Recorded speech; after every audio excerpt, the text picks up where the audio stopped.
Salut à tous dans cette nouvelle vidéo pas Lego, puisqu'aujourd'hui on va parler de Nanoblock et plus particulièrement du petit Pikachu. C'est une vidéo que j'avais mise en ligne sur la chaîne secondaire, chaîne qui a subi un sort funeste puisqu'elle a été supprimée. Donc je vais vous réuploader petit à petit le peu de contenu que j'avais mis dessus. Et la première vidéo review de Nanoblock que j'ai mis sur la chaîne, que j'avais mis sur la chaîne secondaire, et ben c'est ce petit Pika tout mignon, oh là là, il est trop mignon. Et d'ailleurs la vidéo du Pikachu est la première que j'ai tournée en mode review avec le Lumix. Alors on dit merci Pika, c'est grâce à lui si vous avez vu la vidéo de la Batmobile 1989, également plus récemment de la Fiat 500 ou d'autres vidéos où j'ai commencé à intégrer des plans au Lumix qui sont de bien meilleure qualité, et bien tout ça c'est grâce au petit Pika. Également je vais donc vous mettre la review que j'avais fait il y a un mois ou deux avec mon ami Vincent. N'hésitez pas en commentaire à mettre un petit message de soutien à Vincent qui est pas encore très à l'aise à côté de la caméra.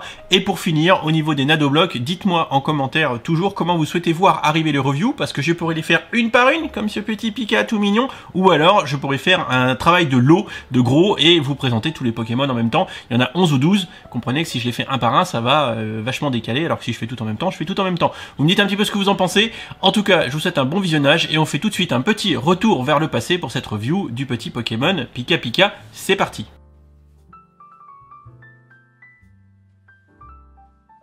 Salut tout le monde, dans cette nouvelle vidéo Nano Geek, aujourd'hui on va faire du Pokémon et du Pokémon en Nanoblock. Première vidéo de cette série autour de la gamme Pokémon chez Nanoblock, et je suis avec Vincent. Salut Vincent. Salut Dimitri. Tu vas faire expert dans cette série de vidéos. Tu es prêt? Tu en es capable? Tu es un vrai dresseur? Oui, je suis un vrai dresseur. Je me sens capable. Je pense que je pourrais pas tous les attraper. Ouais, mais on verra plus tard. Mais tu cours plus vite que moi. Ce que je te propose Vincent, c'est qu'on va d'abord regarder le packaging de ce petit Pikachu pour voir comment ça arrive quand c'est tout neuf, et on se retrouve juste après pour faire la review. C'est parti. C'est parti. Voici le packaging de notre petit Pikachu dans la gamme Pokémon de chez Nanoblock. Sur la face avant, on découvre notre petit Pika Pika numéro NBPM001, puisqu'il s'agit du premier du nom dans la gamme Pokémon chez Nanoblock, et avec ce petit Pika Pika Pika, 130 pièces pour un niveau de difficulté annoncé de 2 sur 5. On remarquera aussi le petit Copyright 2019 Pokémon. Sur la face arrière, un récapitulatif de type général de tout un tas d'informations sur le produit et sur la marque Kawada. Je vais désormais ouvrir le sachet, qui est un packaging plutôt minimaliste que j'aime beaucoup. C'est sûr que ça fait moins riche que les cartons de chez Lego ou de tout autre concurrent du style. C'est très petit, donc c'est l'avantage des petites briques. On peut mettre ça dans des petits conteneurs, on limite l'empreinte carbone si je puis dire. Ça c'est quand même plutôt bien, même malgré le fait qu'un jouet plastique reste un jouet plastique. Hop, autant quand on peut limiter, limiter, voilà, donc petit sachet ouvert. On a tout d'abord la notice, voilà, qui est pliante, qui est toujours à peu près résumée sur une page, enfin tout du moins sur les petits modèles, et là du coup est résumé le montage de notre petit Pika en différentes étapes, et il n'y a une impression que d'un seul côté. Pour ce qui est des sachets de briquettes, nous en avons ici 3, principalement 2 sachets avec du jaune, puisque Pika Pika est jaune, et un sachet avec d'autres couleurs qui nous permettront de faire les autres parties de notre Pikachu préféré. Allez, on passe au montage et ensuite la review. Nous voilà de retour après le petit tour du packaging, petit tour pour vous jouer un mauvais tour, et il est là ce petit Pikachu. Alors moi je le trouve mignon, il est mignon ce petit Pikachu. Est-ce que tu peux nous en dire plus, parce que derrière tu vas me donner les noms. Alors ici c'est Salamèche, Carapuce, Bulbizarre et Pikachu devant, qui est le premier Pokémon de Sacha. Alors, et le Pokémon qu'on voit dans toutes les apparitions de Pokémon, aussi bien au cinéma, à la télé, quand on était jeune. C'est la Pikachu. Superstar, avec plus récemment le Pokémon Pikachu, Détective Pikachu, qui est très sympa, qu'il faut que je re-regarde, que j'ai aimé au cinéma, il est vraiment très bien. Tu l'as vu, Détective Pikachu? Oui, je l'ai vu. Il parle au début et il parle plus à la fin. C'est pas faux. Du coup, ces Pokémon ici arriveront plus tard en review, bien évidemment, mais The First One, le premier, le number one, bien évidemment, c'est Pikachu. Bien sûr. Ouais. Donc un beau Pikachu pour le premier de la gamme Nanoblock, le Pikachu.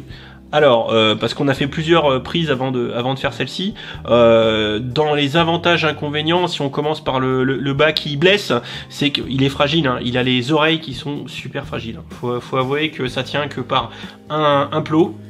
Oh putain, pardon. un plot, tu vois, un peu, hop, si je le fais même pas exprès, c'est défait, c'est très fragile. Et la queue, on lui a cassé plusieurs fois aussi. Hein. Elle est tenue que sur 2 plots, la queue. Ouais, mais elle est bien en forme d'éclair. Bon voilà, on a perdu une oreille, mais c'est pas grave. Une petite tache marron tout en bas du Pikachu. Et c'est bien les rayures, c'est la couleur de son pelage, hein. et pas autre chose. Même s'il est petit et qu'il court dans l'herbe, cette tache marron reste. Bon, alors, ce que je te propose, mon petit Vincent, c'est que on a retéléchargé Pokémon Go sur mon téléphone et on va faire un petit peu la comparaison avec la réalité augmentée. Et puis on se retrouve juste après pour conclure. Ça te va? C'est parti. Allez. Donc du coup, on a sorti l'iPhone et l'application Pokémon Go, ton compte. Tu nous as mis un petit détective Pikachu, c'est ça? Un Pikachu, oui, pour l'événement détective Pikachu. Évidemment, quand le film est sorti, ils en ont profité dans le jeu Pokémon Go. Donc on voit notre petit Pika Pika qui est ici, petite pointe noire sur les oreilles qu'on retrouve aussi du coup sur le modèle Nanoblock qui est à côté. Vive la réalité augmentée, parce que c'est voilà, on voit à travers le téléphone finalement. Les petites taches rouges sur les joues, donc qui permettent de faire son attaque électrique. Voilà, l'électricité sort des joues, ce n'est pas des petits coups qui s'est pris sur les joues. Non, c'est pas des petits coups sur les joues, c'est bien l'électricité. Il est affûté, tu vois, il y a les petites mimines aussi qui pendent devant, comme ça, donc on les retrouve, tu vois, sur le modèle Nanoblock également, avec les petites mains devant, les petits pieds, donc c'est vrai que quand même, d'un point de vue général... Tout est là. Tout est là, on est d'accord. Après, on a moins de finesse dans l'Anoblock parce que finalement, on est limité par le pixel art, quoi. C'est ça, on peut pas avoir de rondeur. On a moins de rondeur que dans le modèle digital qu'on a ici, qui est vraiment tout mignon, tout mignon. Mais il n'en reste pas moins mignon aussi ce petit modèle pixelisé. Mais on va tout de suite enlever le téléphone pour retourner le voir d'un peu plus près. Mais ça nous permet d'avoir un comparatif qui est. Et tu peux le faire tourner ou pas, j'allais dire? Non, Pokémon Go ne permet pas de faire tourner. Du moment que j'y touche, il va juste être content, mais il ne fera rien d'autre. Il est content ton petit Pika. Pika, Pika, Pika, Pika. Voilà, on peut pas le tourner. Bon alors pour finir le tour de la partie construction et ton avis à toi, donc tu disais que bon c'était en termes de représentativité, toi tu le trouvais pas parfait quand même en toute honnêteté quoi. En toute honnêteté je trouve que c'est pas le plus parfait de la gamme, vu qu'on a vu les autres, mais à première vue quand je l'ai vu j'aurais pu croire que c'était Winnie l'ourson, mais c'est bien un Pikachu. Ah t'es un salaud, Alors moi je t'avoue que je l'aime bien, alors c'est vrai que ça reste très pixelisé, mais c'est aussi la limitation vis-à-vis de la taille de la brique. Moi je trouve qu'on le reconnaît bien parce que t'as le bon code couleur, t'as bien les petites oreilles, t'as les petites joues rouges, t'as la petite queue en serpentin, moi je trouve qu'il est pas mal. Après je trouve que il a deux vrais défauts, ce modèle là, c'est son prix, parce qu'on l'a pesé et on est de l'ordre quand même de 460 € le kilo, enfin c'est donc 10 fois le prix de la côte de bœuf, c'est ça? C'est ça, à peu près 10 fois.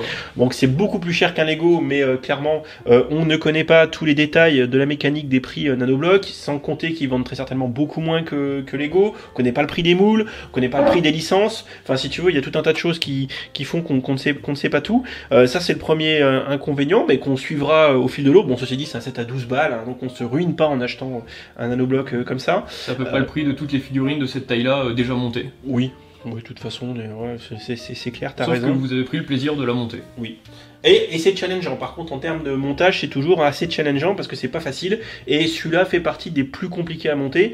Et du coup, ça ramène vers son deuxième inconvénient, c'est qu'il est fragile. Voilà, oui, clairement. Par contre, moi, franchement, je le trouve mignon, clairement. Et écoute, je te proposerais bien qu'on passe à la conclusion. Et bah, on y va. Allez, c'est parti. Bon, pour conclure, autour de ce petit Pikachu qu'on a découvert au gré de cette vidéo, Vincent, alors oui, en termes de comment dire, de représentativité, peut mieux faire. Oui, mais il est quand même bien réussi pour du pixel art. Parce que c'est du pixel art, hein. Oui. Parce que clairement le nanoblock, hein, c'est finalement de la création, de la recréation dans le cas présent de Pokémon, sur la base de briques de 4 mm par 4 mm par 5 de haut, donc c'est tout petit, donc c'est un objet de collection, c'est à zéro jouabilité. Oui, c'est très fragile, les morceaux tombent, et c'est pour moi celui qui est le plus fragile. Oui. Ouais, clairement. Parce qu'on a déjà tout sorti les autres Pokémon de la collection pour préparer les vidéos. Et clairement, le petit Pika, c'est le plus compliqué. C'est l'un des plus durs à faire. Et il y a le Mewtwo ici, mais on verra plus tard. Mais là, entre les oreilles et la queue, c'est vrai qu'il est fragile. Donc il sera très beau sur une petite étagère, mais à manipuler avec précaution. Tout à fait. Et en plus, si vous le manipulez mal, il peut vous électrocuter. Et oui, avec les petites joues rouges. Les petits yeux rouges. Ok. Bah écoute, Vincent, je te remercie. Et écoute, on se retrouve très vite pour la prochaine vidéo. Qui sera le Salamèche. Le Salamèche qui viendra en numéro 2. C'est tout à fait ça. Bon bah écoutez, si ça vous a plu cette petite review à la décontracte sur le bar, dans la cuisine avec Pikachu et ses copains, vous nous le dites en commentaire. Vous n'oubliez pas de vous abonner bien évidemment. Et puis on se retrouve très vite pour une prochaine vidéo. Merci Vincent. Merci. Salut tout le monde. Salut. Ciao. Et si tu veux que Vincent y revienne, tu t'abonnes, t'actives les notifs et tu laisses un petit commentaire. Bisous.